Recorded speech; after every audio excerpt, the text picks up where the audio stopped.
ইরানের পরমাণু কেন্দ্রে হামলার পর এবার মার্কিন প্রেসিডেন্ট ডোনাল্ড ট্রাম্পের দিকে আঙুল তুলে হুঁশিয়ারি দিয়েছেন তুরস্কের প্রেসিডেন্ট রিসেপ তাইপ এরদোয়ান। ইরানের সার্বভৌমত্বের উপর হামলা কখনোই সহ্য করা হবে না বলে সাফ জানিয়ে দিয়েছেন এই তুর্কি সুলতান। সোমবার তুরস্কের রাষ্ট্রীয় সংবাদ মাধ্যম আনাদোলু এজেন্সি এ খবর জানিয়েছে।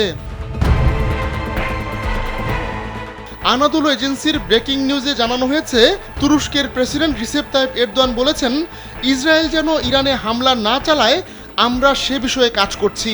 বিশেষ করে বড় ধরনের কোনো ধ্বংসযজ্ঞ ঘটা থেকে বিরত রাখতে কাজ করছি।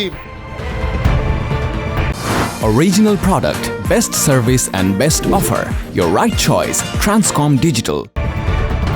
এ সময় তুর্কি প্রেসিডেন্ট ডোনাল্ড ট্রাম্পকে ইঙ্গিত করে বলেন, ইরানের সার্বভৌমত্ব ও আঞ্চলিক নিরাপত্তার ওপর যে কোনো আক্রমণ তুরস্ক কখনোই সহ্য করবে না। সে যে ব্যক্তিই হোক আর যেখান থেকেই আসুক, আমরা আমাদের প্রতিক্রিয়া পরিষ্কার করে জানিয়ে দিচ্ছি। এদিকে ইরানে হামলা চালিয়ে ঘুমন্ত দানবকে জাগিয়ে দিয়েছে যুক্তরাষ্ট্র। ওই হামলার পরই মধ্যপ্রাচ্যে থাকা ইরান ও তার মিত্ররা হুঁশিয়ার করে দিয়েছিল আমেরিকাকে, বলেছিল এই অঞ্চলে আর নিরাপদে থাকবে না মার্কিন কোনো অ্যাসেট। সেই হুঁশিয়ারির কয়েক ঘন্টার মাথায় সিরিয়ায় থাকা মার্কিন সামরিক ঘাঁটিতে এবার ঘটল হামলার ঘটনা। সূত্রের খবর দিয়ে ইরানের মেহেরি নিউজ জানিয়েছে, সিরিয়ায় ওই মার্কিন ঘাঁটিতে মর্টার দিয়ে হামলা চালানো হয়েছে। ওই হামলার ব্যাপারে অবগত সূত্রগুলো সোমবার এ ঘটনার সত্যতা নিশ্চিত করেছে। সিরিয়ার পশ্চিমাঞ্চলীয় হাসাকা প্রদেশে একটি সামরিক ঘাঁটি রয়েছে যুক্তরাষ্ট্রের।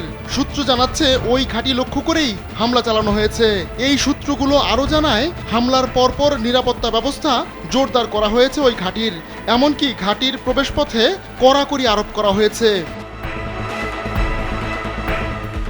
আহমদুল্লাহ শিকদার, কালবেলা।